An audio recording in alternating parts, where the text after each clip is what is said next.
Hi, good afternoon, everybody. It's very nice to have you here.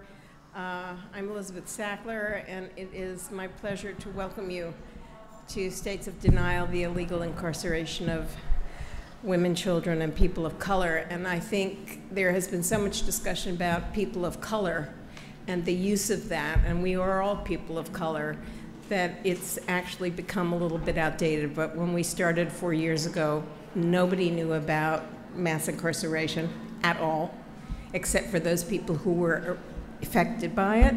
And unfortunately, the majority of people in this country did not know. Thank you. So it feels icy in here today. And I'm pleased that we're hosting the panel discussion, What Makes a Sanctuary. And Dara Lind is a senior reporter at Vox, and her panelists will be introduced by her. But we have Andrea Sáenz, Andrea Sáenz, Carl Lipscombe, and Antonio Alarcon. And thank you very much. I'd like to give you an overview, a brief historical overview. And the briefest version is that the U.S. Patriot Act was passed in 2001. The Department of Homeland Security was passed in 2002, and Immigration Customs Enforcement, or ICE, was passed in 2003. So that, very briefly, tells you the whole story, but it doesn't really tell us enough of the very specifics of how we have arrived where we are today. So before I turn the day over to Dara and her panel with our chilling acronym ICE, I'd like to give you this background information to contextualize us. And most of the information is from an article, a month-old article in the Huffington Post that I've edited. I've put it in chronological order from 2001 forward to the present to give you background. So the factual errors are the Huffington Post. The plagiarism is mine, and the editorializations are completely me. So in 2002, Congress created the Department of Homeland Security by combining 22 agencies, including most of those that enforced immigration law. The result, immigration enforcement leapt from the realm of civil procedure administration by the Justice Department to an element of national security conflated with the broader mission to fight terrorism, which of course was the new USA Patriot Act. And for those of you who, and it looks around like some of you may have been in high school when there was this new US Patriot Act, it's an acronym, and it's an acronym for Uniting and Strengthening America by providing appropriate tools required, that's the R in it, to intercept and obstruct terrorism act. Wow. And this is the seed that actually blossomed into Make America Great Again and our current state of the Union. The first 9 people to lead the Immigration and Customs Enforcement, the ICE, were lawyers, and they were adept at bipartisan politics. And the last ICE director, John Morton, was a former federal prosecutor who also had served in the Peace Corps. ICE was described as a national security agency, emphasizing its investigative work and the number of criminals removed, and it downplayed its core function that was deporting people who posed little or no threat. Thomas Homan, who is the current head of ICE, and has yet to have his Senate confirmation hearings, so I suggest you get on your phone and call your senators and your legislatures. Maybe wait until the end of the panel. Yeah, that's right. He hails from upstate New York. He comes from a family of police officers going back over nearly 100 years. He left the beat of a very small town to go and train and work on the Border Patrol, after which he became an investigator with the now defunct Immigration and Naturalization Services. Those of you who are of my cohort will remember very well the Immigration and Naturalization Services. In 2003, Homan became part of the newly created ICE and led investigations against smuggling rings on the Mexican-American border. He rose through the ICE ranks and took a job as a bureaucrat in Washington offices the year that Obama took office. In 2013, Homan, don't forget that name, Homan, took over enforcement and removal operations, which is that part of the agency in charge of deportations. The timing meant that it fell to Homan to implement Obama's administration's prosecutorial discretion policy, which required ICE to prioritize the removal of people who pose threat to national security or public safety, had been caught while crossing the border, or had prior deportations on their records. Under the new policy, the agency would often postpone deporting unauthorized immigrants who had established themselves in the states without running afoul of the law. The Obama administration honored Homan with the Presidential Rank Award for his services in 2015. As Obama prepared to leave office this past election, Homan prepared to retire and had secured a job in the private sector.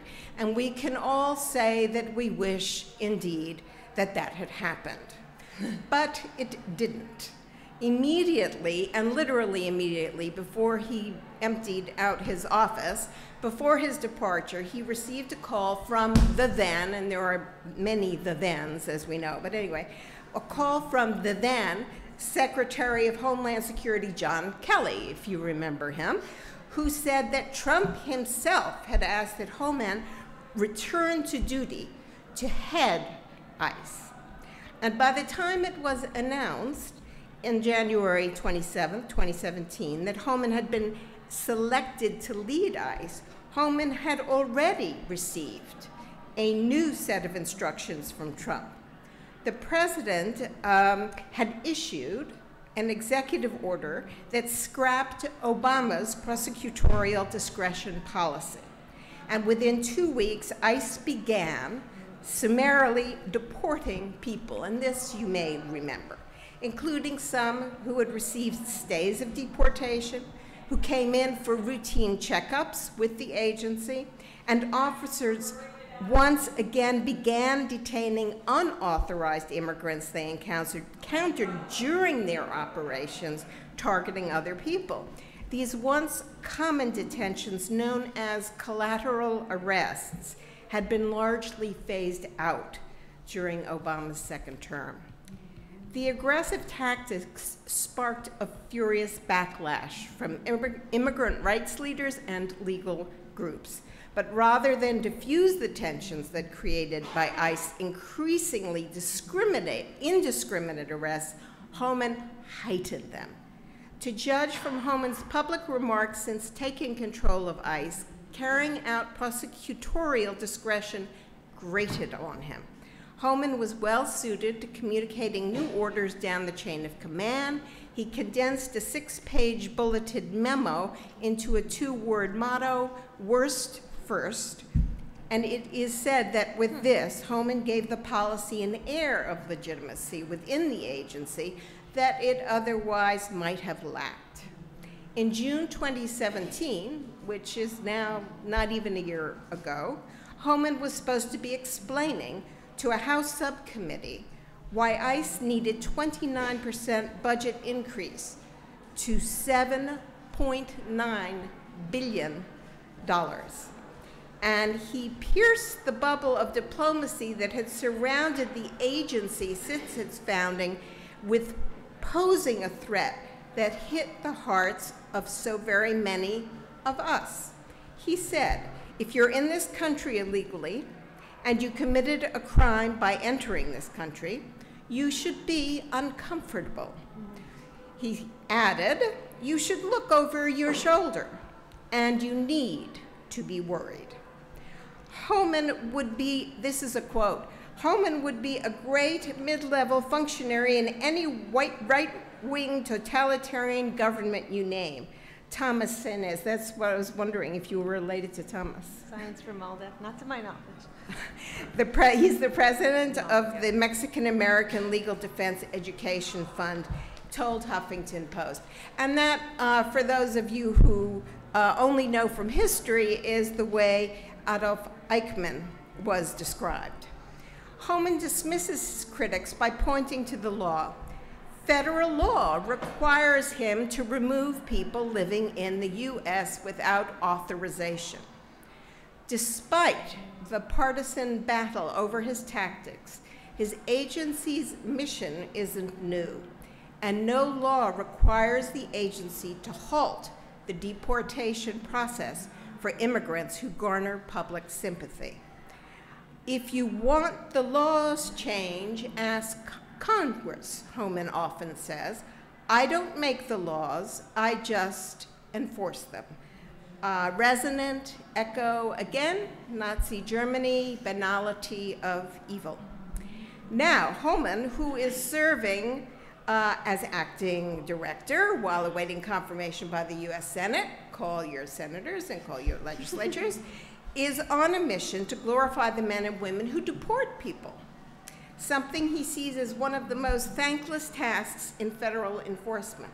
ICE officers, he told Congress in June, this is June of 2017, are unfairly vilified for simply doing their job.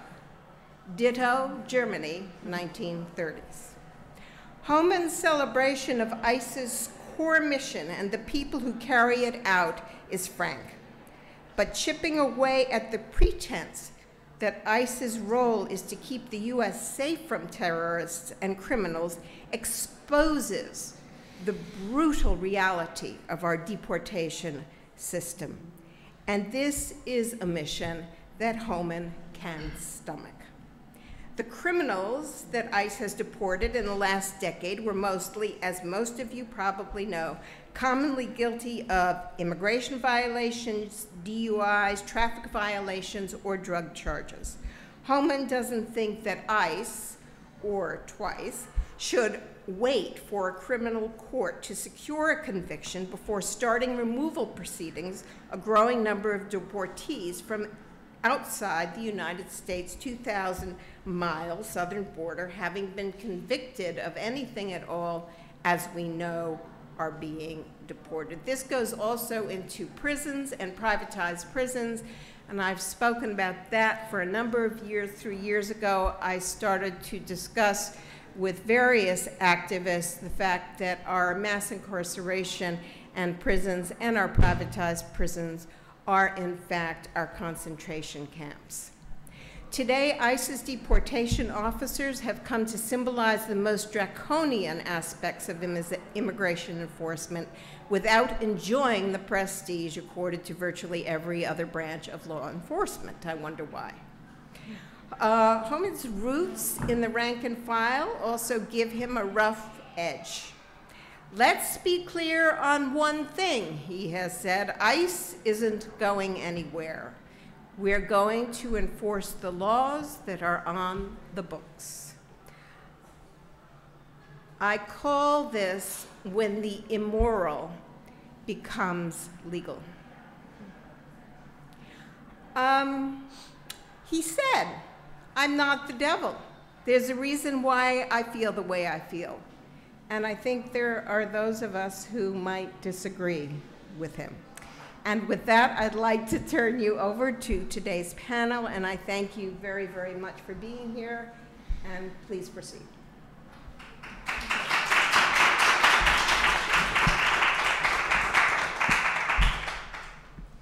Thank you, Elizabeth, for the introduction, and thanks to the Sackler Center and specifically Rebecca Taffel for bringing us here and allowing us to have this discussion. Thanks to all of you for taking a beautiful April day in Brooklyn. I tried to ask them if we could have the panel outside. They did not allow me to do that. I apologize. And thanks to our panelists as well. I'm Dara Lind. I'm a reporter at Vox.com. I cover immigration. I'm also the only non-New Yorker on this panel. And while it might seem a little presumptuous of me to come here and tell you about your city, New York has, for a while, and certainly in the current political environment, been both a symbol of liberal diversity and tolerance in ways that may or may not be earned, and a site of some of the most creative on-the-ground organizing and what is now popularly called resistance. So in pulling this panel together, basically went to the three best organizations that I know that are doing the work here. And so I'm super excited to have a conversation with Andrea Sáenz of Brooklyn Defender Services, Carl Lipscombe of the Black Alliance for Just Immigration, and Antonio Alarcon of Make the Road New York about what, not to do the dictionary definition thing to introduce a panel, but when we talk about sanctuary, we're talking about both a term that gets thrown around a lot in political discourse but has no actual legal meaning, which is something that we often deal with in the immigration debate, but does refer to often some specific policies, and a broader holistic sense of safety or the lack thereof. And the two of those feed into each other but are often distinct. And while thinking about the systems and policies of the Trump administration, as Elizabeth so ably explained in her focus on Tom Homan, we often end up not having a good sense of what the people on the ground are doing. So I've asked our panelists, I figure we'll probably just start with Andrea and go down the line, if that's okay, to just tell us what they're seeing on the ground, give us a snapshot of what they think is happening and how people are feeling right now, and then hopefully we'll do a little bit of excavation into what has changed, what has stayed the same, and even some of the things that have maybe come to light now and are newly salient but have been going on for some time, and opportunities that there might be to undo some of the things that have been allowed to proceed. Okay, great. All right, can you hear me? Okay. Hi, everyone. I'm Andrea, and I'm a supervising attorney at Brooklyn Defender Services in the immigration practice. And so what I was going to start with really relates to how the criminal justice system has turned into a straight shot into the immigration and deportation system, which frankly it was before, but has been really exploited and expanded in the last year and a half in a really scary way that I think everybody needs to know about. And so in terms of what are some things that have been happening in our city in the last couple of years, I mean, I can share some good things and some bad things, because I think they're all relevant to, whether we are a sanctuary and whether we're doing enough. I think what we've seen over the last year and a half is that the administration has, quote unquote, taken the gloves off, and that's something that Homan himself has said as well in terms of enforcement, so that the priorities memo that Elizabeth mentioned no longer exists. If it was ever a very good tool, it was a tool. It was often used, if not always. And so what we're seeing now is what I would call indiscriminate ICE enforcement, so that anyone and everyone who is either undocumented or who has status and runs afoul of the criminal justice system can end up in deportation proceedings and detained without bond. And that's what's happening here in New York City. So we are seeing that. We are seeing an increased amount of home arrests, arrests at courthouses, arrests and people dropping off their children and going to work. So an enormous amount of community ICE enforcement that's causing enormous fear and terror in the community, and for people to truly not know where they're safe, whether they can be arrested doing almost anything. And it's really hard as an attorney to advise anybody that anything they do is actually going to keep them safe from ICE enforcement. And that's been a really hard thing to navigate. So there's two good things that New York City has done that have been particularly important since Trump came into office. The first is our detainer discretion law, which predates the administration, which limits the ability of New York City to hand over people at Rikers and in criminal custody to ICE directly.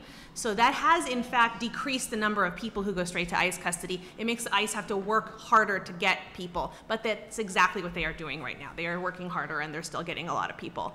And then, you know, what we've seen particularly over the last year is people being arrested at criminal courthouses. And so you didn't do that quite so much, and there's clearly been a decision to do that. The second thing that the city's done that is a good thing is to fund legal representation for immigrants. And we've done that at a scale that no other city has quite done, although we're now seeing a lot of replication across the country, which is really exciting. So New York City has put millions of dollars into legal services, including at BDS. That's why I have my job, but also at other organizations. That there's some city money going to represent people who are detained and otherwise in deportation proceedings, who are unaccompanied minors, who are seeking asylum. And that's critical because people will get deported without representation because the system is too hard. There's no right to counsel, especially people who are detained will give up and take deportation orders even when they have defenses to removal. And so those are really good things that the city has done, but you know, the need for our services has never been greater because of the amount of uncertainty and fear that we've had. And the thing that I think this is really highlighted for us as a public defender office, and why I'm glad that we're part of this series here, which is really linked to mass incarceration, is the extent to which the criminal justice system, the size of it itself, is linked to the deportation system. And if ICE is going to arrest people at courthouses, that means really the only way to stop that from happening is for them not to be going to the courthouses because they weren't arrested in the first place. So we can do a lot. We can do a lot of work as a public defender office to get people the best pleas, the smallest jail sentence, and for them to not be released on a detainer. But what we're seeing now is we don't even get that far. They're being arrested going to court. We're having clients arrested who already had a plea offer on the table, and they don't even get to take the plea because ICE is taking them. You know, clients who are getting all their charges dismissed. So I think what this is highlighting for us is the way that New York City's commitment to continue broken windows policing has led to immigrants being shed into the deportation system. So as long as a city, as long as we continue to arrest people for marijuana possession, for jumping turnstiles, for drug addiction, basically, that should be treated as a medical issue, for criminalizing sex work. As long as all that's happening, people's fingerprints are going to ICE, and ICE is arresting them. So we'll get more into that, but in terms of what we're seeing, it's really never been clearer to me that if we want to have fewer people in the deportation system, we're going to have to figure out how to keep them out of the criminal justice system in the first place. Thanks, Andrea. So I'm going to step back a little, but first, I work with the Black Alliance for Just Immigration, and we're a national organization with a New York office that organizes and advocates on behalf of Black immigrants, meaning immigrants from Africa, the Caribbean, and across the diaspora. And so I think when I look at what's happened over the last really 3 years since the emergence of Trump, in the political sphere at least, with our communities, we've gone through this cycle of fight, flight, freeze, appease. I'm sure many of you have heard that. I think in terms of fright or the fear component, which I'm glad you touched on, I was on a panel here just last year, and I talked about the genuine fear that was running through our communities. The fear was based in confusion. It was based in rumors of ICE sightings in communities. And it was really based on, people not having to worry about their immigration status for so long. Many people, believe they might have been citizens but weren't sure. I know that our office, and I'm imagining your offices as well, our phones were ringing off the hook just with people wanting to know, hey, this is my situation. What should I do? And we could never answer over the phone. We had to have people come in and do a whole assessment and whatnot. But I think that was really a time of crisis, and that crisis almost evolved into anger and into this willingness to fight and to turn out for mobilizations. May Day is approaching. I know that last year on May 1st, thousands of immigrants took to the streets across the country and declared a day without immigrants. Like, what would it look like if immigrants didn't show up to work? And that was incredibly powerful. I think since then, our types of community organizations and advocacy organizations have really mastered this idea of rapid response. We've learned how to really pull together a legal team quickly and to get attorneys to the courthouses. We've learned how to mobilize hundreds of people when someone's facing deportation or when someone is checking in with their deportation officer. An example I'll give is a couple of months ago with my friend Ravi Ragbir, when I had a meeting with his deportation officer, and hundreds of people showed up. ICE arrested him, and we were able to continue that momentum. And he was ultimately forced to release, really because of the community outrage and the pressure that we put on the government. So that's a great example of that. But I think now we're unfortunately kind of going into this, this new cycle of appease and freeze.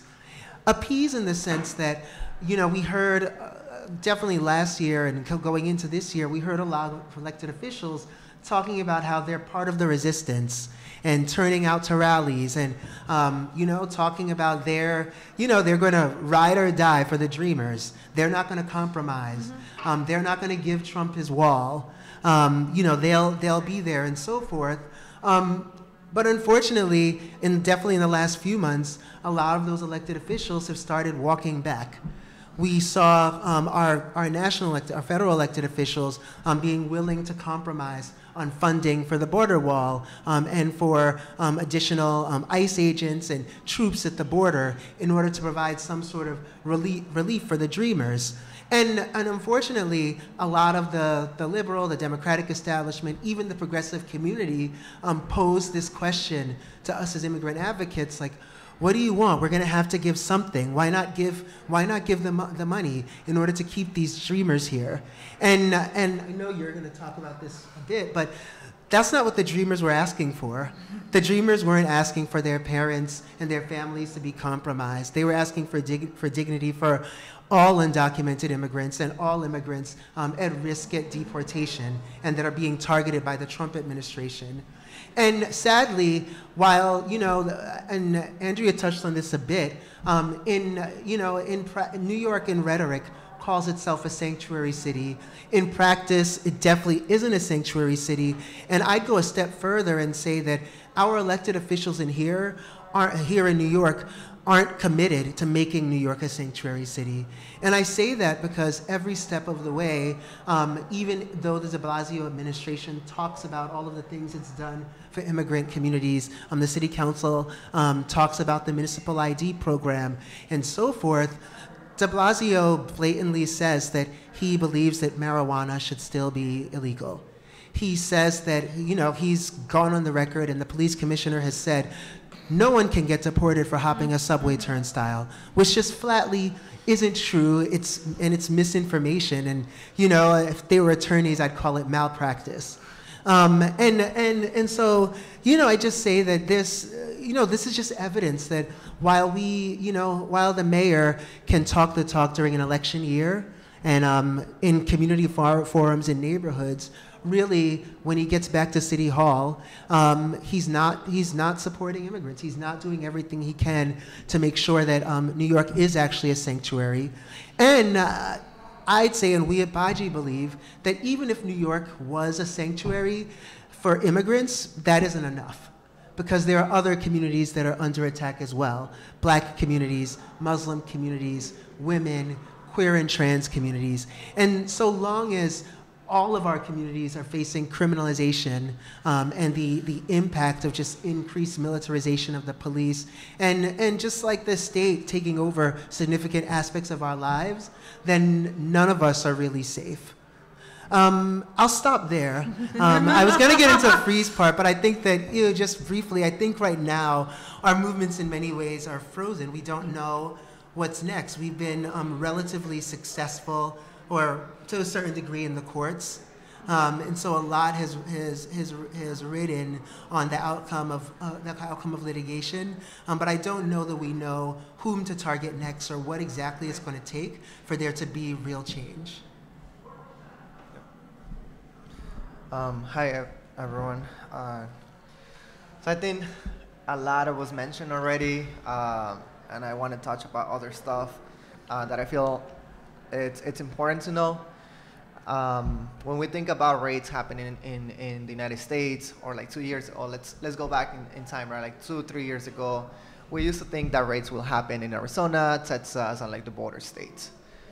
Now, raids are being normalized here in New York City, and over the last few months, I would say over the last few weeks, at Make the Road, we needed to hire someone that will work particularly on raids happening in New York City, because there was a lot of demanding that our community or members in the community will come to Make the Road and say like, hey, my brother got arrested, my husband got arrested, my wife got arrested this morning because ICE came through to our neighborhood, to our doors.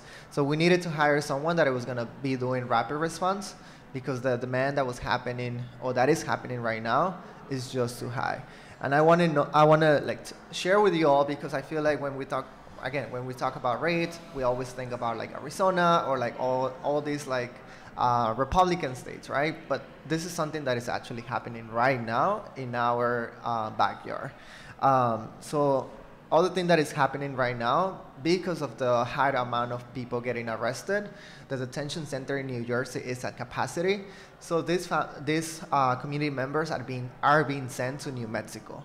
What does that mean for our community is that it makes it harder for the families to visit their family members, which is already, it already make it harder because undocumented folks are afraid to visit their families at these detention centers. One, because who knows, they might be arrested as well and put at these detention centers.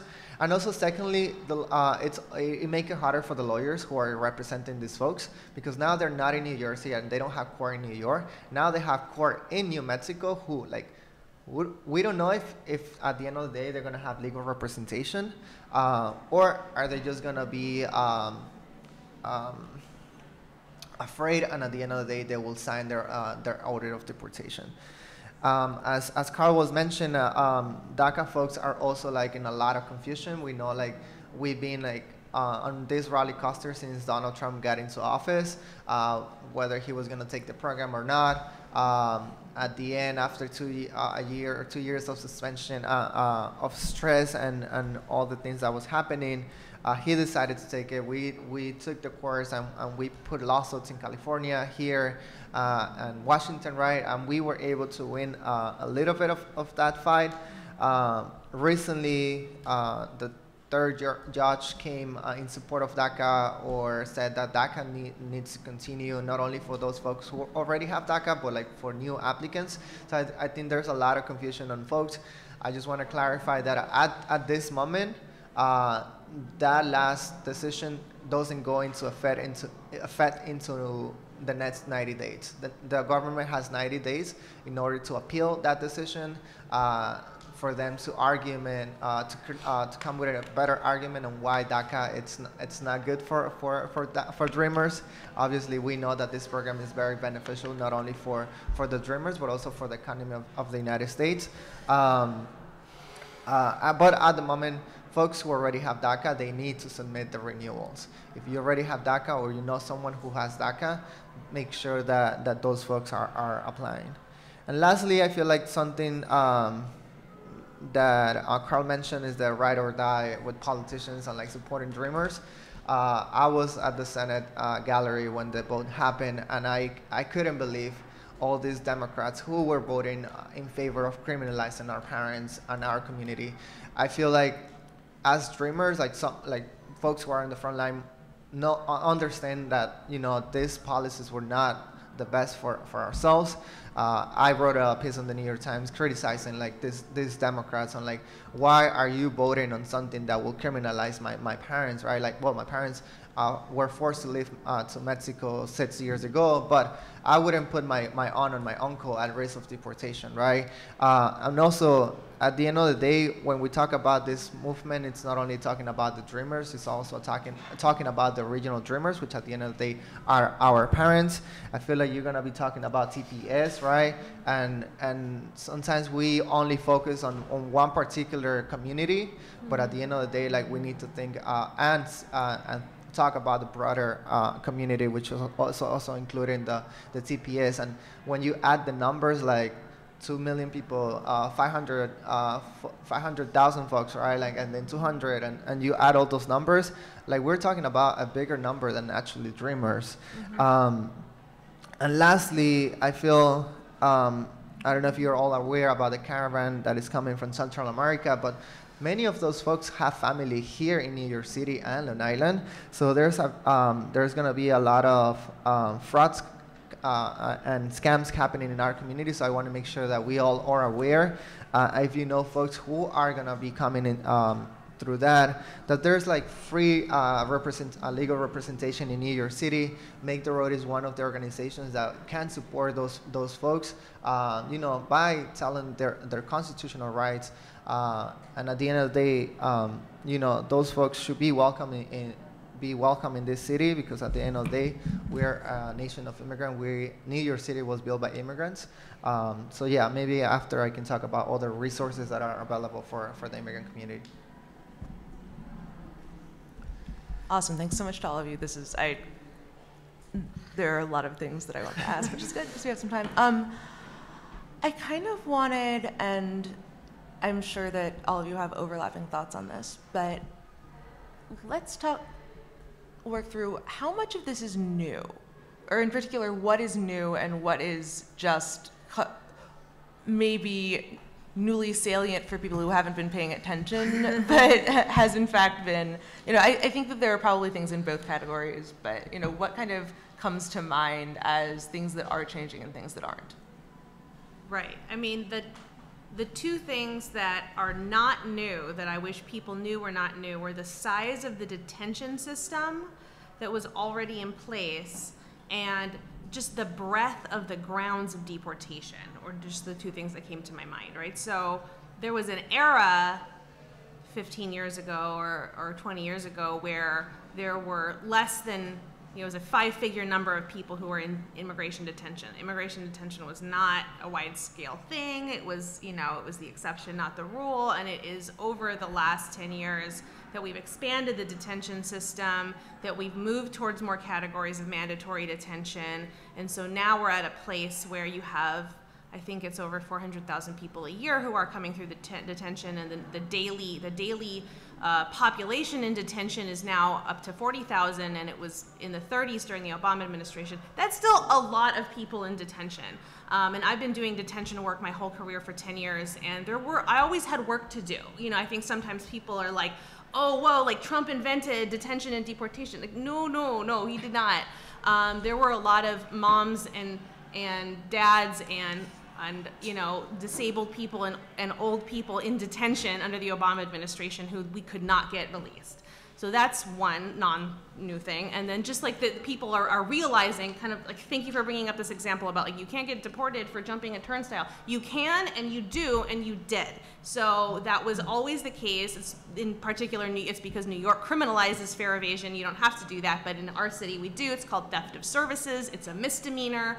And ICE can and will charge that as a crime involving moral turpitude, and they'll charge that as one ground of deportation. But, you know, across the country, you could always have a green card holder deported for marijuana possession or shoplifting. That has always been true since IRS, since 1996. So those are two things that are not new. And then I think, you know, Antonio mentioned some of the things that are, you know, like the actual end of DACA. Okay, that's new. And from my perspective, the more indiscriminate enforcement is new. It's just not, you know, it's an expansion of what was already there.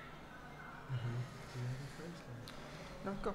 Sure. I take it a step. So I think that, yes, the indiscriminate enforcement isn't new. The deportation rates also aren't new. Right. I think that when Obama was in office, we all kind of lived behind a wall of cotton candy and glitter, and we were unable to see like a lot of the egregious conditions that people were living in and just how atrocious our immigration system was. During the Obama years, upwards of 300,000 people were deported per year. And you know, arrests at the border were higher than they are now. Obama in 2014, he announced a policy of, you know, he said, we're deporting felons, not families. And to many people that was, oh yeah, that's good. Not realizing that what qualifies as a felon, an aggravated felon under immigration law, is different than what we traditionally think of as a felon. Under immigration law, you know, there's just a wide range of offenses that would qualify and make one deportable. So I say that's one. I also think in terms of ICE itself, you know, I don't think it doesn't really matter like who leads ICE per se, because ICE as an institution is set up to criminalize immigrants, and in particular poor immigrants of color. ICE is the largest police force in the United States. It's larger than the FBI. It's larger than the NYPD and most major local law enforcement agencies combined. And so the difference here is that Trump has proposed making it even bigger, but it's already big. And it already carries out arrests almost indiscriminately. Just a couple of weeks ago, 250 in the last month or so, 250 immigrants were arrested by ICE. And this is before here in New York. In New York. They called it Operation Keep Safe. Yeah, and this is before Trump has hired the 10,000 new ICE agents that he's proposed. So I think that you know, what's different is definitely the rhetoric, the attacks on all immigrants, right, and you know the way that the administration is vocal about it. But I don't know that the practices have changed, and the policies definitely haven't changed. Yeah. Same. I feel like over the last 2 years, I heard a lot of people saying like, "Oh my God, I can't believe this is happening," and I'm just like, I don't know where I believe, but this has been happening for generations. Something that Elizabeth, like, you know, broke down the timeline. I feel like we can still go back on time, and like 1996, I feel like it was critical for immigrants, and I want to make sure that that we're all clear that at the end of the day, whether you're Republican or a Democrat, you need to keep both parties accountable, right? During the Clinton administration, the last immigration reform that it was passed, it was not necessarily like something beneficial for the community, right? Like it was 170 right, crimes that were added towards to criminalize our communities, right? That's why possession of marijuana now, it's part of that. Like, you know, if you get a small amount of weed or marijuana on your possession, now you're being put into like this prison, and then eventually into the detention center, and eventually getting deported. The 2002, right, 2011 tragedy that happened in New York, I feel like that was the last part of the puzzle for them to say like, well, how can we criminalize these communities? Is by bypassing the patriotic act, right? And again, this was targeting not white folks who are like, as other folks will say, criminals, right, or terrorists, but also it was targeted mainly for people of color, black and brown folks, right? And I think you all mentioned it, like during the Obama administration, we live in this cotton and magical world, but at the end of the day, 45 people were getting deported per hour. And 2 weeks ago or a week ago, they asked me like, oh, how many folks have been deported under Trump administration? And I'm just like, oh, I don't know, because like I feel like we've been receiving punches from left and right, and we haven't thought about like those numbers, and I'm pretty sure it's higher than 45 people 45 folks per hour. But this is not something new. This has been happening for years and years, and I'm pretty sure it's gonna get worse. We saw the draft now that that the administration is thinking if you were an immigrant and you received public services from the administration, now you will be able to apply for a green card or citizenship, right? We now seen another attack on the youth. For many years, SIJ, or special juvenile immigrant visa status, if you were under 21, at least in New York, and one of your parents abandoned you, or you don't have a contact at all, you will apply for this program that will give you a path to citizenship eventually. Now, it's all like blurry because the administration is trying to take it away, right? Or kind of like slow the program. So it's a lot of attacks on our community. And again, this is not going to stop until we elect real people that believe in the community and understand that this nation was built by immigrants. I mean, I think one of the things that we're seeing is that what happens in the absence of immigration reform is that all the good things that the executive can give you can be taken away very quickly, right? So there were a few good things that we got from the Obama administration, and now we're seeing how easy it was to take them away and to change little administrative policies and to change the interpretation of the special immigrant juvenile definition and to undermine the immigration courts. And you don't need the law to do that. It's just a policy issue. And so you see how little we had, really. And, you know, now you see, like, the rhetoric of coming out and talking about everybody like they're all, you mentioned fraud, like everyone's committing fraud. You know, asylum seekers are all committing fraud. Immigration lawyers are trying to help people commit fraud. And, like, that, you know, like, without more of a legal structure to back it up, things do change quickly to some extent. Yeah, for the record, I have been tracking the numbers. That it kind of is my job. That would be amazing. And so the interesting thing is that by basically any quantitative measure you can think of, we're about where we were in 2011. So, you know, in terms of number of deportations, arrests were not something that they publicly released then, so that's not necessarily comparable, but share of deportees who did not have any criminal convictions, in terms of the, you know, the backlog of immigration courts has gotten huge, and I think that's a lot of it, is that more people are getting arrested, but they can't be deported as efficiently because of that. But for all of the rhetoric, we're still where we were under the first, you know, not even as many people are being deported as they were in like 2009, 2010. But I think the gap that you guys have identified between things that are continuing on policy level and a newly heightened rhetoric, I mean, obviously that rhetoric itself has an impact, and, you know, as you folks mentioned in your opening remarks. So I was wondering, how do you tell people, you know, as you know, on the ground advocates, like legal service providers, as organizers, how do you allow people to go through their daily lives without being totally consumed by fear in an environment where, you know, the fear is deliberately being pumped in? You got that one. Okay. I feel it's hard, right? It's hard to tell someone who's undocumented, don't be afraid, because you are safe and because we're here as an organization, as a community, to support you, right?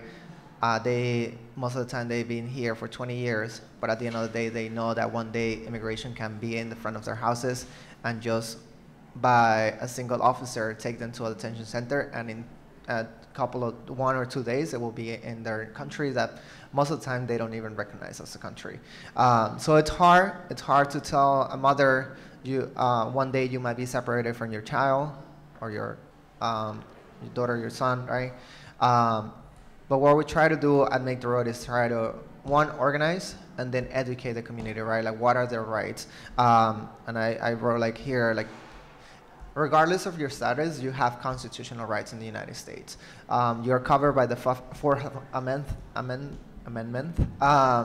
So immigration or ICE or police cannot come into your house unless they have a warrant, right? So at Make the Road, we teach them, like, this is how a warrant looks like, and this is how a warrant by ICE or any other person can manipulate, right?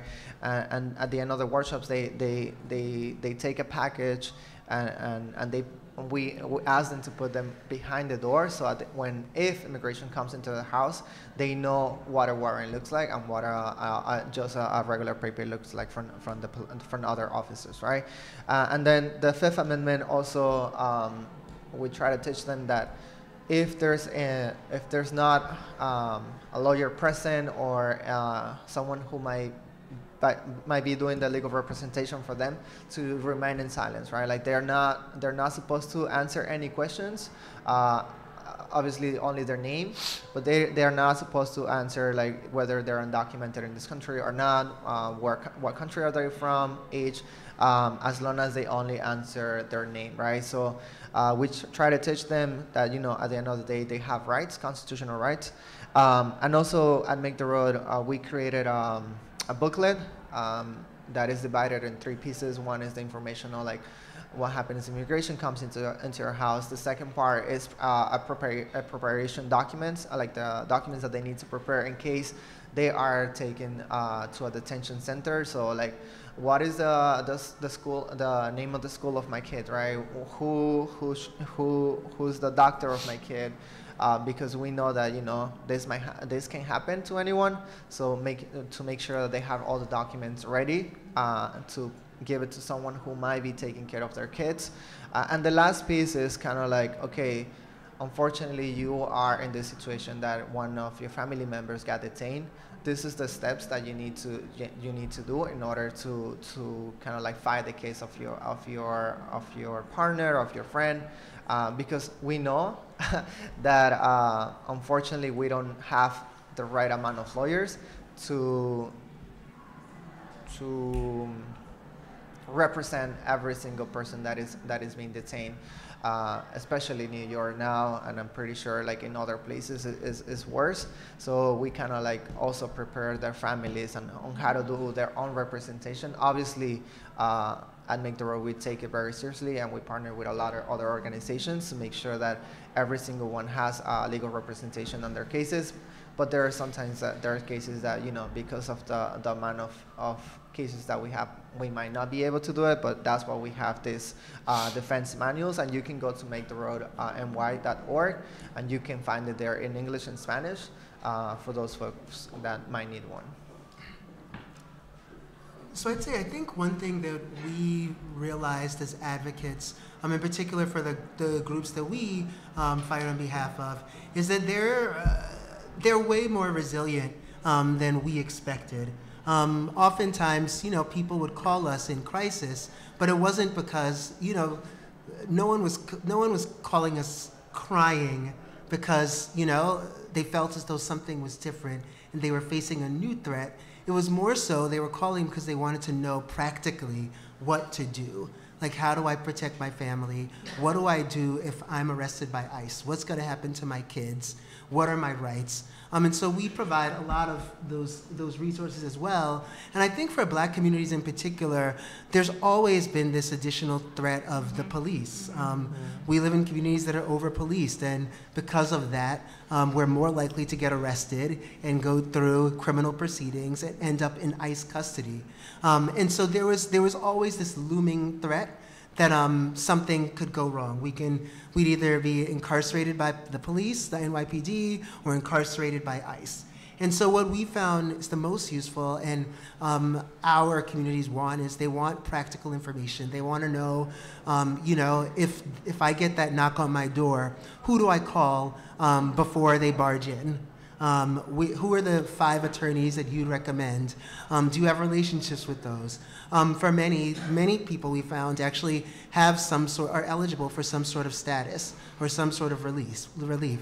And so our work was mainly helping them navigate attorneys and find legal representation with agencies like Brooklyn Defenders or others that help with applications for asylum and so forth.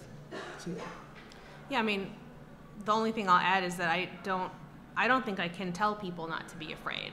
I don't think that's true, and I don't think it's my place to tell people don't be afraid. I think the one thing that I can tell them is I'll be with you, that we'll be with you. And that if we can physically be with you when we walk to court together, we will. And if we can't, then here's my number, and here's what we're going to do if this happens, right? That's kind of what we're all saying. So I think if I were a non-citizen right now, I would be afraid, frankly, to walk down the street in New York City, which is a crazy thing, I think, for some people to hear.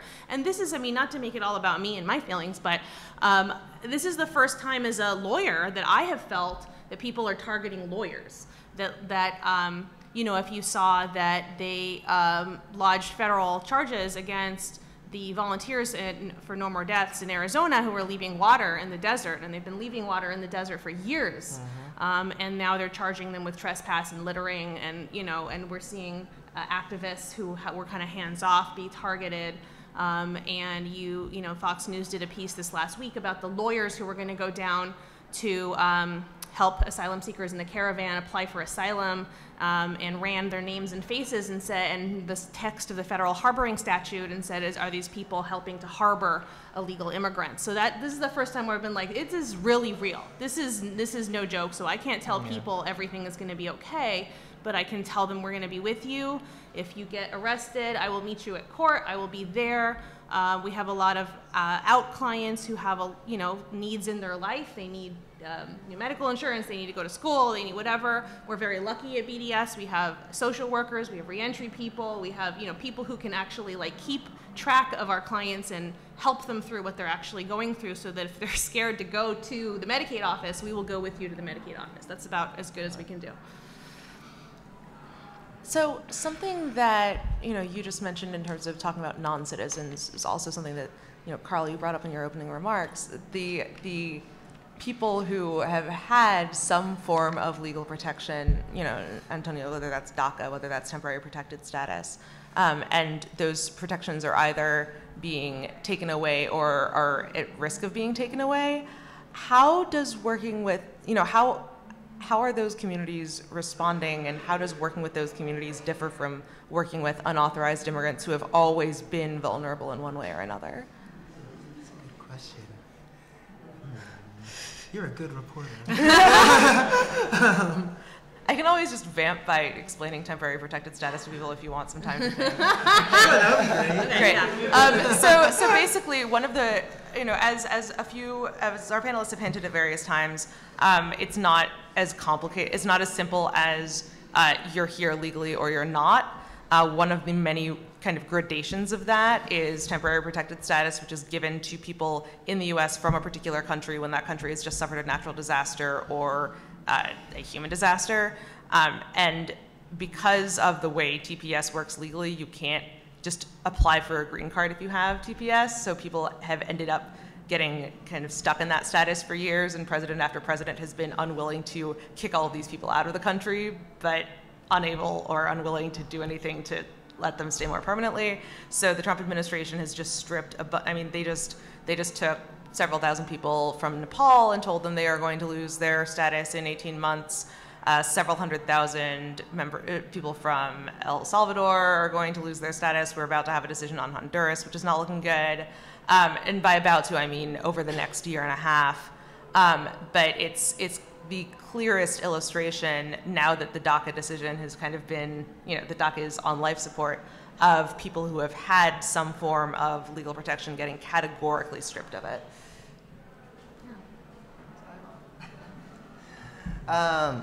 Well, as someone with DACA, I feel like there's always anxiety of like, oh, you're gonna lose your status, you're gonna lose your status. But also, it's not only DACA and TPS. I also, like, as we mentioned, like green card holders are in this weird situation, right? Unless you're a citizen, you're safe. But if you're on green card, I feel like some of the arrests that we have seen is also like people who at some point in their lives did a mistake, right? Like driving under the influence, and now they were able to fix their status at some point. I don't know how, and 20 years later, they haven't become citizens, right? Now immigration is coming to the doors, and they're like, hey, you made this mistake 20 years ago. It's still, that's in the record. You're still deportable because you're not a citizen. But I guess for DACA and TPS, I feel like it's a little bit different because we only had this work permit for 2 years. And at the end of the day, you know that it's not was not made by Congress, so you knew that this was going to be taken away at some point in history. And for those folks who never got anything right, it's even harder because now they're at risk of deportation. At least the folks who already have a work permit know. And I feel like also the support from the community has been focused a lot on the Dreamers and TPS, but then we also forget about the other folks who are undocumented, right? So at least we know that on the narrative side, we know that the Dreamers are like, the babies and we are protective. But at the end of the day, we're like, our parents are the ones who are the most vulnerable at this moment in history. So we need to kind of like shift their narrative and start putting our parents in the front of the line as well, because, at the end of the day, they are the most vulnerable. But I mean, it's hard. I think it's a hard question to answer. We know that over the last few months, we've been doing a great collaboration, not only the Latino community with other ethnicities, right? But I feel like as a movement, the Black Lives Matter and the immigration right movement and the immigration movement came together and understood that at the end of the day, whether you are brown or black, you are being put in these prisons, and prisons can be prisons or jails, but also at the same time are detention centers. And at the end of the day, we're being criminalized by the same folks, folks who are white, male, and in power, right? So I feel like we've been educating ourselves that all the different struggles are one single struggle, and we're working towards the liberation of our community. Yes, that's what I was going to say. So good. This has really been I'm trying to pull good things out of the last year because it's been really hard. But one of the things that's been good for those of us in the movement is to make connections that we didn't make before. And I feel like within the immigrant rights movement itself, that we were all susceptible to good immigrant, bad immigrant thinking. Like, let's just be honest about that. And it's been inspiring for me to see the Dreamers reject that and to refuse to say that I'm the good ones and my parents are the bad ones, or criminals are the bad ones, and I'll take what I can get and throw everyone else under the bus. The Dreamers have refused to do that, and it's inspiring. And so one of the things that I feel like I've always been doing detention and crim-im work, as we call it, so I've always been in this position of like, what about my clients? They're nice too, they have like crimes, but they're really cool, and they're parents, and within the immigrant rights community, that message has not always landed. It's often been like, well, let's just criminalize more stuff so that we can get some people status, but definitely not your clients. And over the last year, I feel like we've started to listen to each other, at least some people, a lot better. And some of that has just been realizing that they're coming for you too, like just for real, right? Like within New York, because we have approximately 5 million organizations that do this work. We have organizations that have mostly worked with undocumented people without criminal records, have mostly worked with juveniles, and we can be susceptible to be like, you're doing the kid work, you're doing the criminal work, and like we don't talk to each other, we don't go to the same meetings. And what has happened is that people's clients have started to get arrested. And then and people call us and they go, oh my God, like, what do I do? Like, can you take the case? Can you help me take the case? And we've realized, like, I've never had as many conversations with the people who represent juvenile immigrants as I have in the last 6 months, because among other things, because they started pulling special immigrant juvenile status, because they started saying that Latino kids on Long Island are MS-13 members, because they're wearing hats and rosaries. For real. So, no, it's real. And people are calling, going like, what do I do? And in some ways, it's a chance for us to say like this boundary between like undocumented people and like people with status is not what we thought it was. I like your determination to kind of pull this in a more like positive, inspiring direction has its gravity, but. It sounds like what you're saying is that there are opportunities that have been opened up by the kind of heightened detention to not just point out some of the stuff that has always been true, but to actually maybe start to change it. Do you think that there's been an opportunity here in New York to kind of work on or roll back some of the things that have always made immigrants vulnerable here in the name of making it more of a sanctuary city? I mean, in the sense that we've had maybe a couple more politicians call us and say, what can I do? And then you go, like, let me give you all my stuff that I've been trying to talk to you about for 5 years, right? I mean, definitely in the context of criminal justice reform, we've been saying the same stuff for years, but now it's like, you know, really, not only was it a good idea on its own merits, but now you can also spare people from deportation, right? I mean, my two little examples about this are post-travel ban. We had a bunch of people who were not paying attention to the immigration system, including people at large law firms, say, how can I help you? But I didn't have any more travel bans to work on. But I said, do you want to take some of our cases? And so that helped.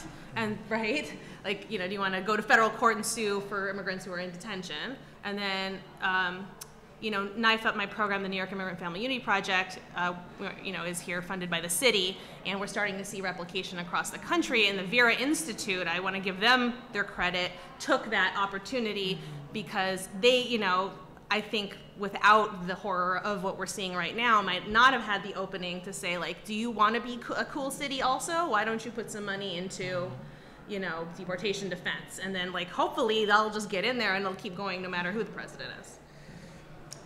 I think that's another hard question for me because I love your positive outlook because New York is so frustrating. And we have all of these great, you know, these great programs. We have NIAFUP. We, you know, the NYPD and the Department of Corrections is prohibited from collaborating with ICE or sharing information, and so forth. But then we have a ton of elected officials come out to the airports and whatnot. You know, we have that on the one hand, but then if it was up to de Blasio, knife would be, would be defunded.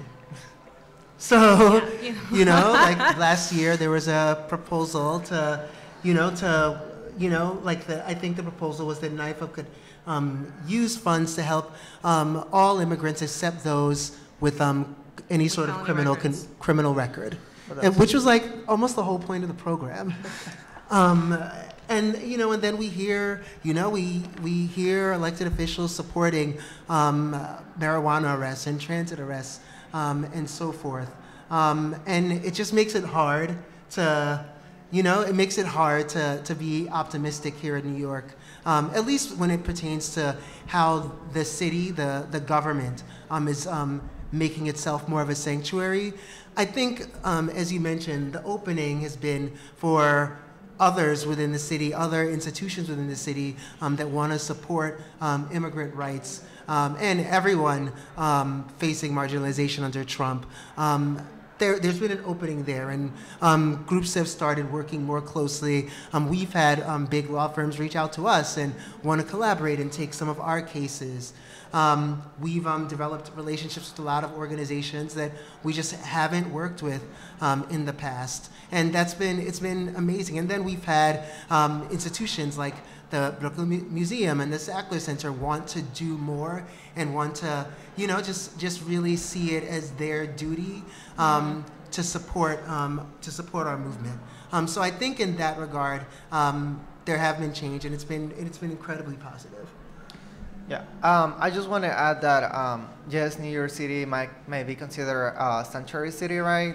There's like lows and highs that we can mention and we can go on for, but I feel like at the state level we're way behind, right? Like we don't have a driver's license for undocumented folks. A lot of when we think about New York City, even though we might hate the public transportation, we have some sort of way to move around. But when we think about Long Island, right, like our parents are forced to drive, not because of they want to, but because they're forced to, right? Like they had to take their kids to school, they had to take their kids to hospital because they had to work. But we don't.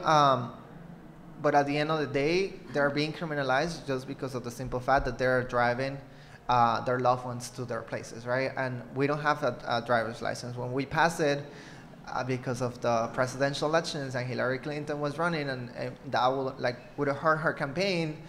The governor at the time was like, okay, we need to save the Democrats, and we need to take the driver's license away. This year, the governor has been, or for many years, the governor has been saying like, we are a progressive state. Yes, we haven't passed the DREAM Act, which I remember I started this campaign when I was a baby, like while ago, 7 years ago. And it's still, this is the 7th, 8th year that the governor has failed to put it on the budget, because he has the power to include it in the budget and push the Republicans, because at the end of the day, he has been working with the Republicans for the last 7 years, and the Republicans have passed legislations that most of the Democrats don't want. And remember, he's a Democrat, right? But we are way behind for New York State to be called a progressive state. We are way behind on many progressive issues, like New Jersey. They just passed the DREAM Act, right? Mm-hmm. They just passed, they're about to pass driver's license. Connecticut, last week, they passed financial aid for undocumented students. And where's New York? Like, we've been fighting for 7 years, and the governor has failed to pass all these progressive legislations. The NIFA program, right? We asked for $10 million last year. It was put in the budget as a escape for him for not passing the driver's license, for not passing the DREAM Act. So we have been getting the pieces of what we deserve, you know, the cake that we deserve. Because at the end of the day, I pay taxes. I've been paying my tuition. I've been paying my taxes, but at the end of the day, I don't see financial aid, right? The program, and we can continue, but I want to stop it there, ranting from the governor. Yeah, I wanted to clarify for anyone who might be confused. When we talk about states passing DREAM Acts, that's not about legalizing people who are currently unauthorized. It's about providing in-state tuition to unauthorized students. And the reason I bring that up is not just because I'm a reporter and a total stickler, like, annoying stickler for like the niceties of the immigration system, but also to point out that when we talk about state and local action, we're doing so in the context of only the federal government can really do anything. And without any kind of federal legalization, you know, you're still going to have ICE and the Trump administration. So, you know, given the federal government we have, what would it look like to have kind of a maximally protective state and city? Like, what could even be done, and how far away are we from that? I mean, Antonio just really started out with some great stuff there. I think it's really important to look around the country and say, like, let's not assume because we're New York and because we have the Statue of Liberty that, like, we're winning this fight. You know, California is way out ahead of us in terms of state-level laws that are protecting their immigrant community. And I mean, they just passed a package of laws including how to protect people from workplace raids that include making sure employers know that, like, they need to demand a warrant, they need to demand notice, they don't need to show their I-9s day after day after day, they get one shot at it. So I think California is really a model for state-level laws, and it's no accident that they have a majority in the state legislature. But they're coming to people and saying, "What do you need? What can I do?" And I hope that those laws will be on the books for a long time. So, you know, that's a lot of it. But I could go on and on. But I think what we're seeing at the city level is, you know, that we're getting certain things, we're getting services, but it's not stopping the access of ICE to the community. And so obviously this is on our mind in terms of access to courts. And so, you know, it's good that we have a detainer law. It's good that Cuomo came out last week and said, you know, don't arrest people in state facilities. We don't know if that will protect people from courthouse arrests. And so the state judiciary and the state court staff need to stop cooperating with ICE, and we think there's a lot more that they can do to do that. So, you know, for me, and I already touched on this, so I won't repeat all of it, but for me, the way for the state and the city to be maximally protective of people falling into the crim-im deportation system would be to commit to end broken windows policing, would be to change state law to have different NYPD policies, and we could do that. That could really happen here on the state and local level, to say we're not going to charge these crimes in the first place, people are not going to get fingerprinted in the first place, and I think that, like, we know what those crimes are, and we could do that if we were really committed. Yeah, and I just add that we could, and when you say change on the state level, we could actually just decriminalize certain offenses. Yep. In California, they made it where the maximum sentence for certain misdemeanors was 364 days. Because 1 day to protect New Yorkers. Call your legislators. Yes. So we have the bill, but it's not happening. Yeah, and that's because under immigration law, it's they don't use the term misdemeanor per se. They say any offense that carries a sentence of 365 days or more. So California made the maximum sentence 364 days. Very easy. They can still, put someone in a cage if they want to. So that, I think that on the city level, we don't have a similar law that prohibits ICE from making arrests in city-owned buildings or in city-owned property, which I think would be especially interesting. Yeah, I mean, there's a wide range of things that could be done. We can pull models from across the country and look at how we can protect immigrants here. Well, I guess abolishing ICE and police, right? That will be ideal. But no, I feel like some of the things that I mentioned before, like passing progressive policies that are necessary in our communities. I feel like building trust between the police and the community, because we don't feel safe, right?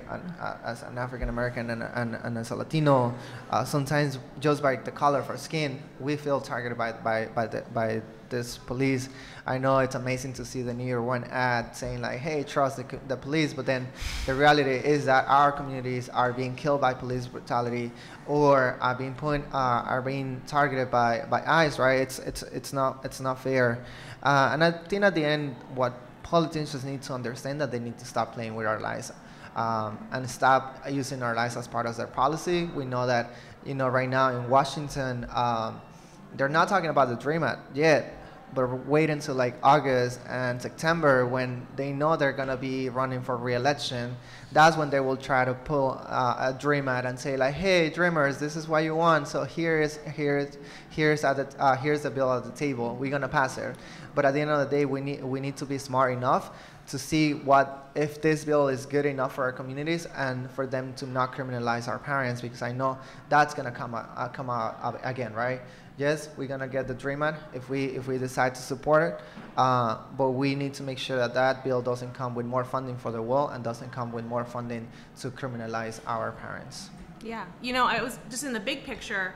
States and cities can do a lot that the federal government cannot stop us from doing, and I think one of the good lessons over the last year, if you remember, is that Sessions and the DOJ have continually come out and said, we're going to get you sanctuary cities. It's like, we're going to punish you, we're going to take your money away. Guess what? They haven't done it. And the reason why they haven't done it is because everything that the states are doing is legal. So the fact that New York City has this law that we don't hand people straight over to ICE, we don't hold people past the end of their sentences, that's not only legal, that's very protective of the city, because it means that we're not holding people without a charge, which is like violates the Fourth Amendment. And there's no way for them to force us to violate the Fourth Amendment. They can't sue us into compliance because we have the right to do that. So when they try to figure out how can we punish these sanctuary cities? We have to figure out some way. The way that they tried to do it is twofold. One is to say that we were not complying with a small federal law about information sharing. And so they've basically, you haven't heard about this because it's not very exciting, they sent a bunch of scary letters around the country saying, are you not complying with 1373? Write us a memo. And then we wrote a memo and like, nuts, that's basically what happened, is that they haven't pulled our funding. It's also not that much funding, frankly, because they can't figure out how to legally do it because what we're doing is completely legal.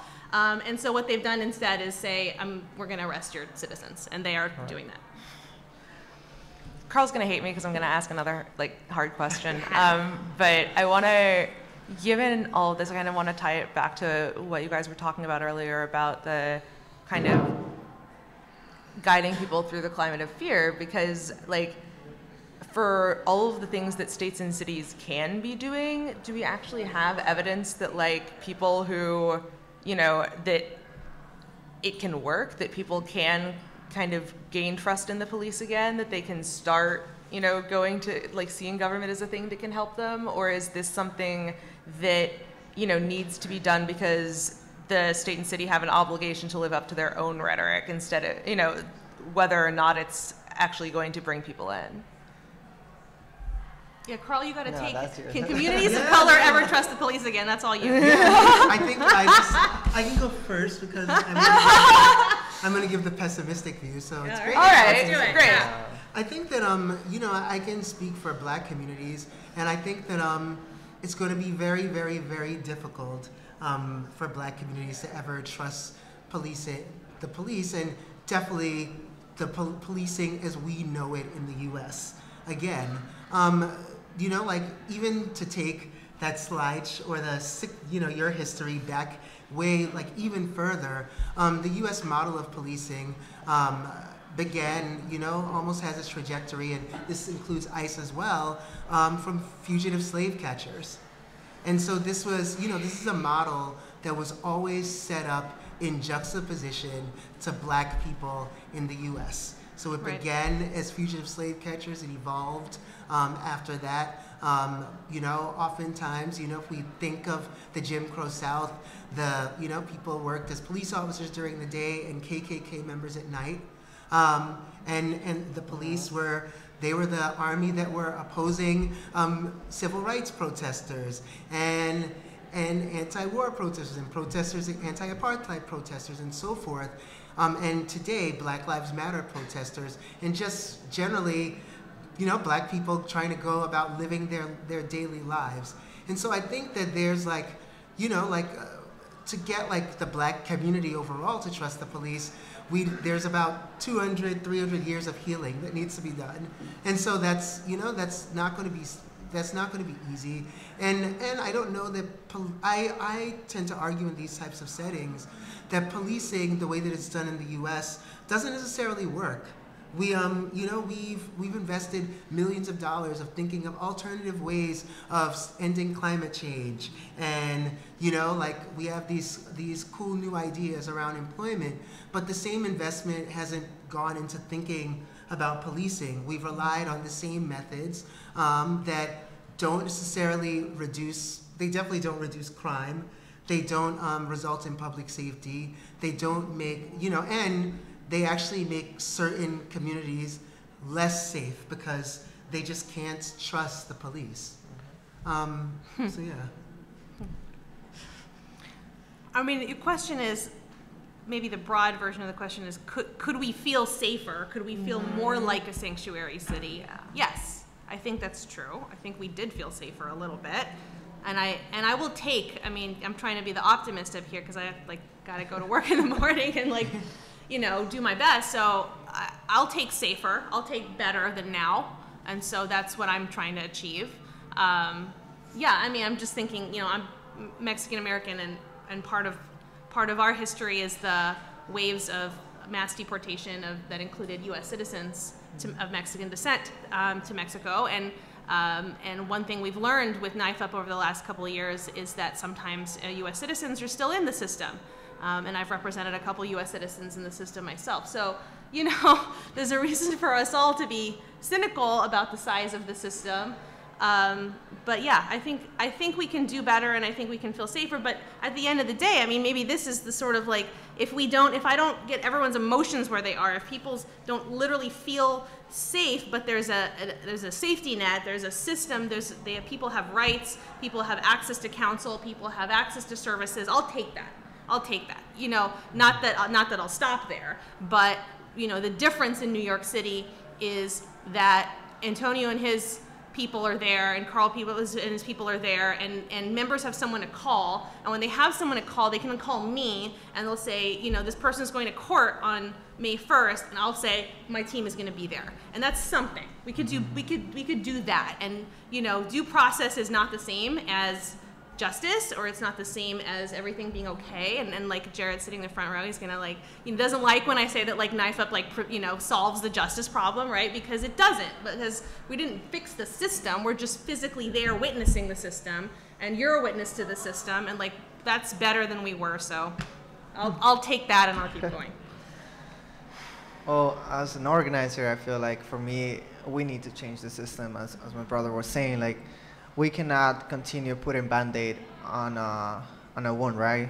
If we're not fixing the problem, we're not gonna find, I don't feel like as an organization, we're not gonna be there only providing services for 20, 40 years. I feel like we need to start organizing our community and find the right solution. But again, it's more than 300 years. that our community has suffered, well, especially the African American community has suffered. And I don't think from one day to another we're gonna say like, oh, we're good buddies with the police, right? Because at the end of the day, they're gonna still continue doing the same shit that they have done over the last 300 years. And we recently saw it in many occasions. So, but I mean, I'm optimistic. I feel like New York City, in some way, we're better than other places. Obviously, if we compare to other cities in the nation, right? But I mean, there's a lot of work to do. As communities, we need to be part of the conversations, and right. I feel like we've been inside in some way, but that doesn't mean that our work will stop there. We will continue protesting. We will continue to make sure that our voices are being heard in the different levels of power, right? So that's, I guess, my word in here. Yeah. So because neither Bill de Blasio nor Andrew Cuomo is in the room, sadly, their invitations must have gotten lost in the mail. What can non-immigrant New Yorkers who, you know, might feel vaguely sympathetic do, and like what role does the rest of the community provide in making a city feel like a sanctuary? Yeah, I mean, I think that fortunately a lot of, you know, non-immigrant New Yorkers have stepped up and have, you know, they've come out in support of their immigrant neighbors. So I'm incredibly encouraged every time I see a sign on like a storefront door that says that we're a sanctuary. And I often think, whoa, how did this person get politicized? But it's great. I think things like that, like protesting in those subtle ways, but also showing up when there's a mobilization, because they can't get deported, and they don't have that worry, and so really stepping out on the streets is one way. I think that working with organizations, oftentimes there isn't a blanket how you can support every organization. Every organization is different, every community is different, but I'm pretty sure that most organizations have ideas. So if there's an organization that you come across whose work is compelling, you should reach out to them and ask them how you can support. Sometimes it's a matter of just doing simple volunteer work. Sometimes it's a matter of being willing to donate, or being willing to show up when a member is being deported, being willing to escort someone to a visit with a deportation officer, being willing to visit a detention center, all of those types of things. I just wrote stuff down and then you said all of it. So I said protest, I wrote money, I wrote accompaniment, so you like got it all. It was so good.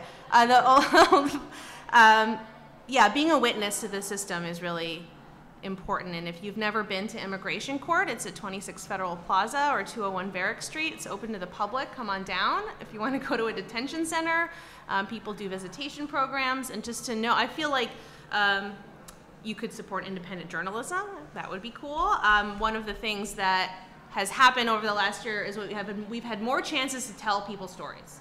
And you know, like that doesn't like solve everything, but we've had, if you can meet someone who's going through this process, then it will change your life and you can take political action. You said everything. Yeah, no, I'm really glad that you all are here, because I feel like you're educating about a topic that is very broad in many senses, right? I feel like that's key, and that's critical, because sometimes we talk about immigration, but we don't really necessarily what we're talking about. And sometimes I tell my other allies, and I'm just like, you need to be educated on this issue if you're gonna be talking about immigrant rights, because by you sharing your parents' or grandparents' experience is not the same experience that is going on today. And sometimes they don't even know what's DACA and what's the difference between DACA and the Dream Act, and I'm just like, okay, you need to learn. But I feel that's great, and I want to thank you all for taking the time on a Sunday, and especially with the good weather outside. Money, I feel like money, if you have the ability to donate $5, $10, like for the work that we do, it's essential. And Andrea just mentioned, like the administration is targeting nonprofit organizations and will continue to do so because they don't want a nation of immigrants. They don't want morenitos or brown people in this country, right? So they're gonna continue attacking our funding. So every dollar will count towards any organization that you will donate. And Make the Road, we have also the Aliadet group. It's a group of folks who might be citizens or primarily white folks who want to support the communities and understand that, again, this nation was built by immigrants. So they come and they support and Make the Road, like by doing posters, because even though we have 250 staff, we only have 30 organizers. But and you have seen Make the Road in the streets, we throw down very, very big.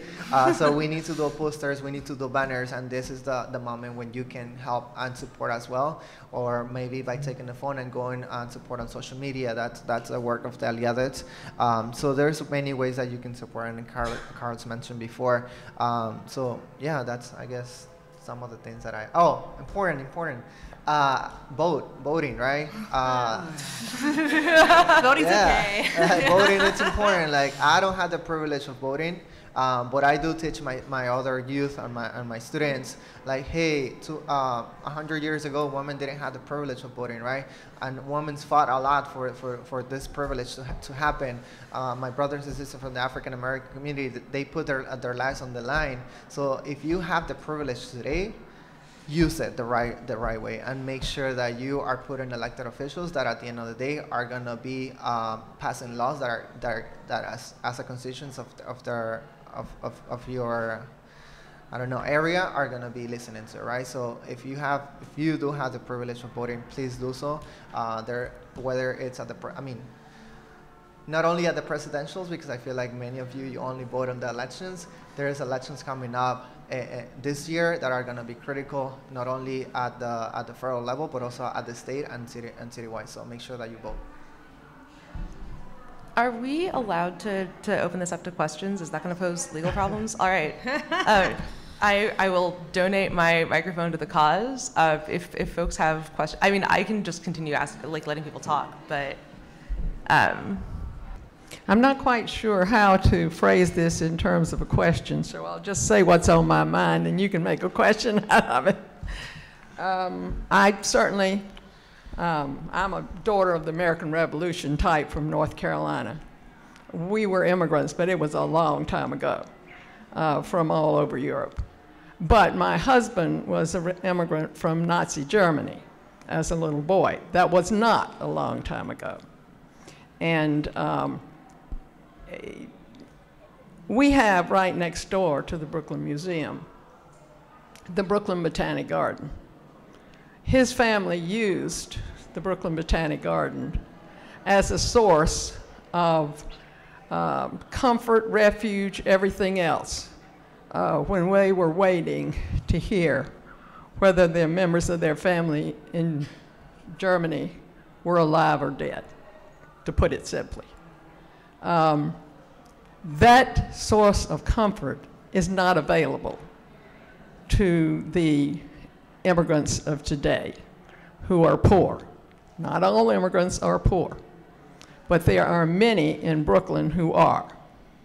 I'm part of something just forming in the last few weeks, and I'd love to work with Make the Road, because I know they do change things, and I'm sure you do too. Make a committee of 100 to make the Brooklyn Botanic Garden free again. And I am very motivated by the memory of my husband's family and how much they were comforted by that garden. Thank you. Yeah, I actually want to apologize before, because for some people might be offended. So I don't know how you're going to take it, but I feel that there's a lack of support from certain institutions, and I will say the church has been one, right? The church, we know it's very powerful, and over the last few years, they've been in this shadow. Like, we don't want to know anything about what's going on with immigration. I will say so personally because we've been reached out to the the church head, Timothy Dolan, and Archbishop. And you know, the church can do a lot. 45% of the population that goes into church in New York City are from the immigrant community. You know how much money that is in revenue? But they're not how, there's only a few churches that are saying like, hey, my church is a sanctuary church. But what about the other churches that are around the city, that are around the country, right? We can save a lot of folks from deportation because we know that the state, it's not, I mean, well, we know that they can do whatever they want, but usually it's more tricky if an ICE agent goes into a church because we know it's going to get into another dilemma. But I feel like there's institutions, also CUNY, I remember for a long time I was like, hey, what are you doing to protect undocumented students that are going into your institutions? And the chancellor never said anything. He was like, well, we need to stay neutral because we receive funding from the federal government. Yet at the same time, when I was paying my tuition because I was a student at CUNY, they didn't ask me for where my money was coming from, right? So we need to make sure that we're also calling out those institutions in power to protect the folks that are part of their spaces. And again, it's not only the job of Make the Road, the Brooklyn Defenders, to say like we are sanctuary spaces for the community, because they also belong to those spaces in CUNY, in churches, and other places that, you know, we contribute and we pay taxes to those institutions. Do you have another question? Right? Can you talk a little bit about comfort? Like, what are the spaces of comfort for folks?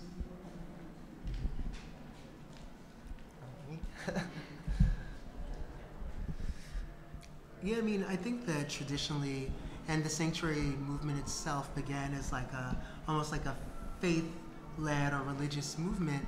But I think that religious institutions have played, they play a very important role, definitely within immigrant communities, in Black immigrant communities, Latino, Latinx immigrant communities, as places of comfort, as places where immigrants that, that are really experiencing trauma and that are fearful can come, not just like as places of faith or worship, but also to be with others, with other families, and to meet others that are experiencing what they're experiencing. Yeah, no, I feel like for us as Make the Road, what we're trying to do is like safe spaces, right? Like where people can come and share their struggle and their stories, and not feel judged by anyone. I feel like that's for us what it means to be safe.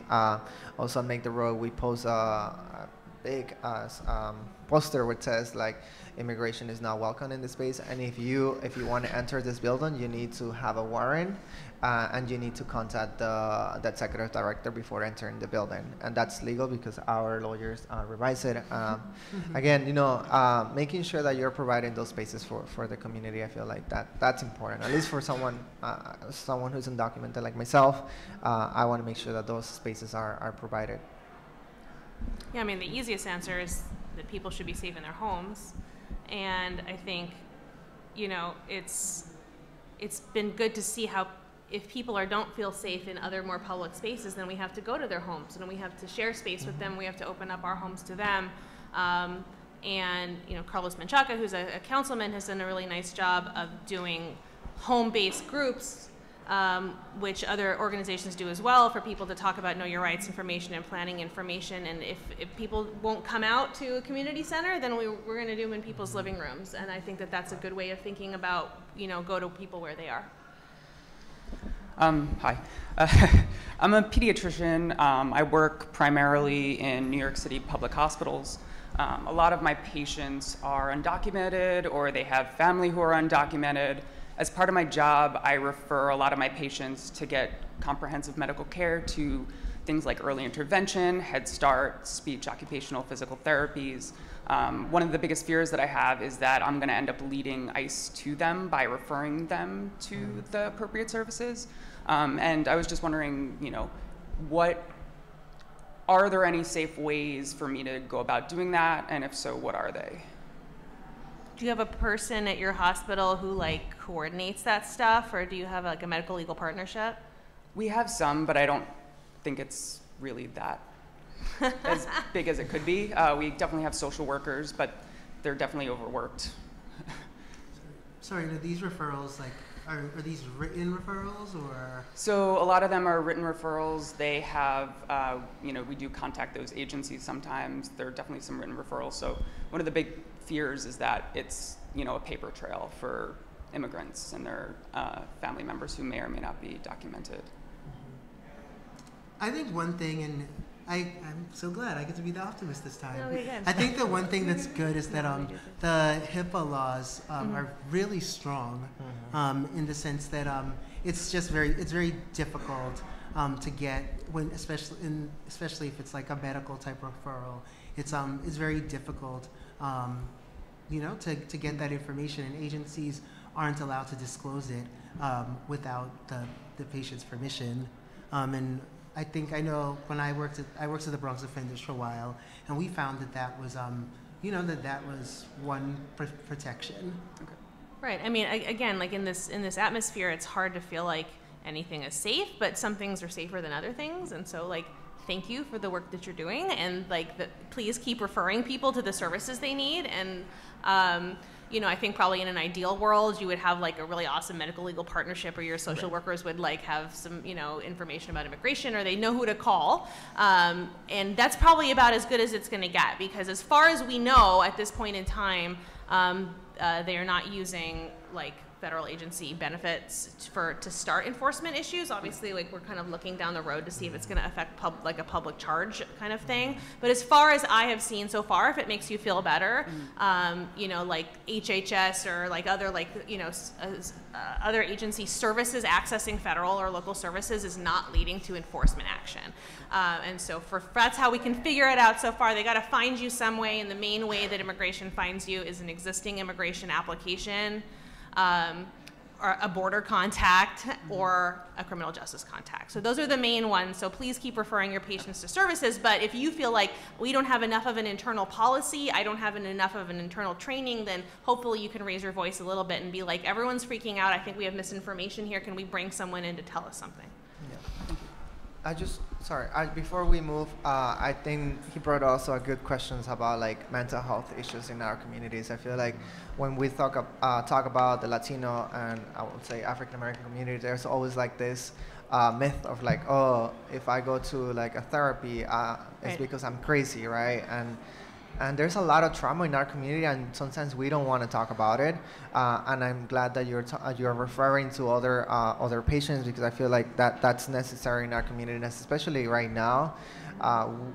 Many of our parents went through a trauma of crossing the border, like losing their parents and not being able to go back to their countries, and now living in a country that they're not being recognized as human beings. And they don't have anyone to talk because they are repressed to hold it themselves. Sometimes us dreamers as well, like we go through a lot of trauma because we need to be like the front leaders of the house. We also need to be translators, and at the end of the day, we had to be strong enough for our parents, because sometimes we don't allow our parents to see like us crying, or because they have been suffering a lot that we don't want to put an extra burden on them. So I feel like that's also important. If like parents who might need a therapy, just refer them to like the right places, because I feel that that's very needed. One of the things that I noticed where there's some overlap in terms of concerns is that the same private prison companies that are profiting off of locking up Black people are also profiting off of detaining Latinx and other immigrant populations. What can we be doing to address the way private companies have basically sort of taken over the system? I know the Obama administration tried to basically end the federal government working with private prison companies, but there's still states, still do. How important is it for us to look at that and address it, and what should we be doing to help those folks who are basically locked up in these places? Yeah, I have really mixed feelings about that question. I get that question a lot because it's really good for people to know that the private prison industry has extended into the immigration sphere, and it's not even entirely clear to me, you may have done more work on this than me, the extent to which the existence of the private prison industry has influenced like legislation, who has influenced the budget asks. It's not at all clear. But, you know, like, that is important. It's important in the sense that the private prison industry has lobbyists and that they tell people how much their budget asks should be, and that extends the system. But it's, you know, especially here in New York City, all of our clients are not held in private prisons. They're held in county jails in New Jersey and Goshen, New York, and ICE pays the county jail money to hold those people in a separate wing. And so we can't use the private prison industry to get at that, because the counties want to make money on empty wings, and so they have their own system. But it's a mixed bag, because the Elizabeth Detention Center is private run. It's run by what used to be called CCA, which is, they just changed their name to CoreCivic.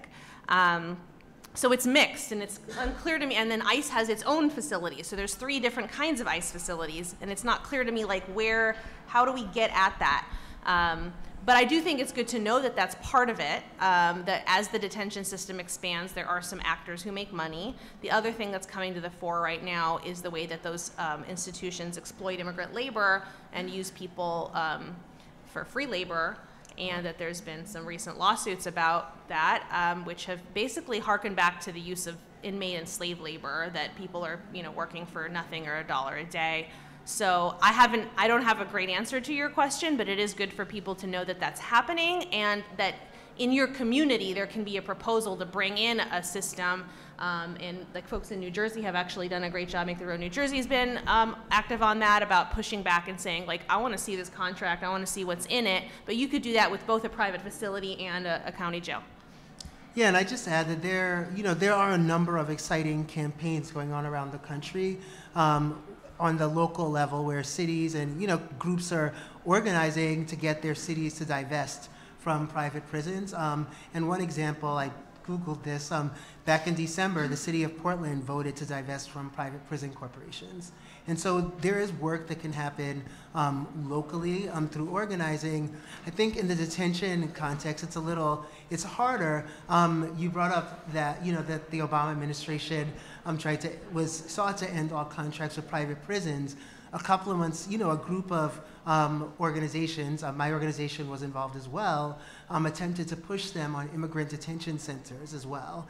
And they went through this 3-month process where they convened an advisory group and did research and so forth, and decided that they wouldn't or couldn't cancel those same contracts with detention centers.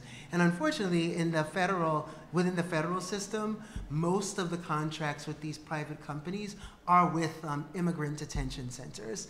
So really, it was like, what they did was symbolic and and meaningful, but it wasn't enough, and it wasn't even the majority of contracts that the federal government has with these companies. But there is amazing organizing going on. One group that we work closely with is Detention Watch Network, and this is their whole mission, is to shut down the private prison and detention center industry. Yep. Then the first step is to educate the community where this money is coming from. Make the Road started a campaign called Backers of Hate, and you can go online and search all the companies that are putting money towards these prisons and these detention centers. One of them is Chase, Disney. They're putting a lot of money towards detention centers that we don't know, right? I personally have Chase, and I'm deciding about to close the account, right? Because I'm also investing on Chase, and investing on the criminalizations of my community. I feel that it's a long way to go, but I feel like if we start by educating ourselves on where we put our money, or where this money is gonna go into, I feel like that's the first step. I mean, we need to also understand how this detention center works, right? We know that this detention center works just as hotels. The more people that are in detention centers, the more profit they make, because they have a contract with the federal government that they had to fill out 34,000 beds per year. So, and it's ironic that we're building more prisons than schools, right? And that's just ironic from the United States.